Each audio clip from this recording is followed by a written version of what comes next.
विकाररहित आयुष्य.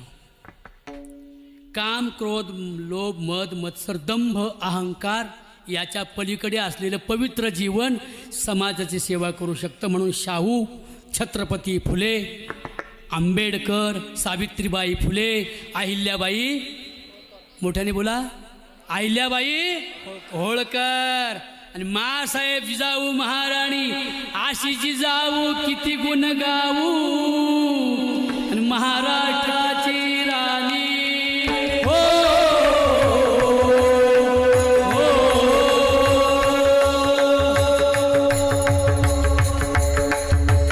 मासाहेब जिजाऊ, सावित्रीबाई फुले. अरे ज्या ब्राह्मण समाजानं कुटुंबाच्या कुटुंब बरखास्त केली, त्या एका विधवा ब्राह्मण पोळीचा पोरगा दत्तक घेणारी सावित्रीबाई फुले आहे. ती